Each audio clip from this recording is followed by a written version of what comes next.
का सैयद मोहम्मद नूरुर रहमान बरकती साहब हमारे साथ मौजूद हैं, वहां की जो शाही मस्जिद है उसके इमाम हैं। बरकती साहब, आप पर बड़ी नजर इनायत रही है ममता बनर्जी की, ये बार बार कहा जाता है। और अब देखिए भारतीय जनता पार्टी जो इस बार पूरा दमखम लगाकर चुनाव लड़ रही है बंगाल का, वो ये कह रही है कि अपीजमेंट की राजनीति में माहिर है ममता बनर्जी। कितना अपीजमेंट हुआ है और इसका इस बार कुछ फायदा होगा या नहीं होगा?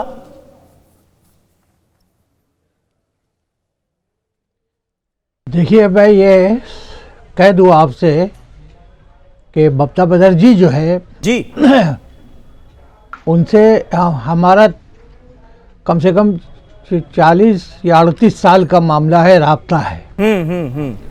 और ये भी बता दूं कि वो मेरा बहुत एहतराम करती है और मेरी बात को मानती हैं। जी जी, मैंने जो मैं कहता हूं उसको मानती हैं वो। और इसको तो आप सभी समझता, पूरा हिंदुस्तान जानता है। और जब भी उन पर कोई मुसीबत आई, परेशानी आई, तो मैं खड़ा रहा दीवार चीन बनकर।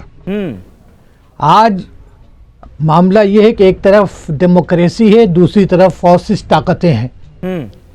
डेमोक्रेसी को जिंदा रखने के लिए, जमहूरियत को जिंदा रखने के लिए, अंबेडकर के ख्वाब को पूरा करने के लिए ये ज़रूरी है कि हम हिंदुस्तान की जमहूरियत को कायम रखें। अदालत की बात, अदालत हो सकती है कहीं पर दो एक फिसल जाएं जज, मगर पूरी अदालत को हम नजरअंदाज नहीं कर सकते। नहीं, जिस जमहूरियत का आप जिक्र कर रहे हैं कि भाई वो जमहूरियत कायम रहनी चाहिए, देखिए लोकतंत्र है तो जमहूरियत तो कायम है, लेकिन आप जिस जमहूरियत का जिक्र कर रहे हैं, क्या मुस्लिम अपीजमेंट उसका एक हिस्सा है बरकती साहब? आप एक बात ये सुनिए कि अगर आप जमहूरियत को नज़रअंदाज कर दीजिएगा तो मुल्क क्या ऐसे फॉसिस्ट ताकतों को दे देंगे जो आपके अंदर डिवाइड पैदा कर रहे हैं, और वो ये चाह रहे हैं कि फिर हिंदुस्तान बदले। और आपको मालूम होगा, बहुत पहले मैंने कहा था प्रेस कॉन्फ्रेंस में यही बात कि अगर आप हमें हिंदुस्तान में खुलकर जीने नहीं देंगे, जमहूरियत को नहीं बढ़ाएंगे, जमहूरियत को नहीं आप देखेंगे, तो हिंदुस्तान जो है वो नहीं, तो बरकती साहब तो ऐसा ही होगा कि जैसे एक मिनट, हम तो हैं ही सबसे बड़ी जमहूरियत, और ये लोकतंत्र का त्योहार ही तो मनाने जा रहा है पश्चिम बंगाल। अगर आपको ऐसा क्यों लगता है कि अगर ममता बनर्जी ही जीतकर सत्ता में आती हैं, सरकार बनाएंगी, तभी जमहूरियत कायम रहेगी बंगाल में? इसका जवाब दीजिए आप।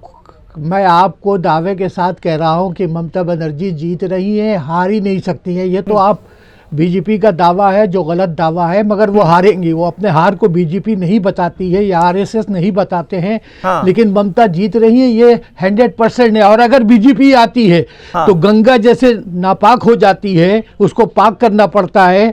अगर आप पानी में जहर डाल दें तो पानी बर्बाद हो जाता है, गुलशन में अगर भंवरें आ जाएं तो गुलशन बर्बाद हो जाता है। तो इसी तरह से दुनिया, इंसानियत बर्बाद हो जाएगी अगर इस तरह की फौसिस्ट ताकतों को इख्तियार में लाया गया। अब आप लोगों का फैसला है कि हिंदुस्तान को आप सही रहना, जमहूरियत की गजब डेफिनेशन दे दी।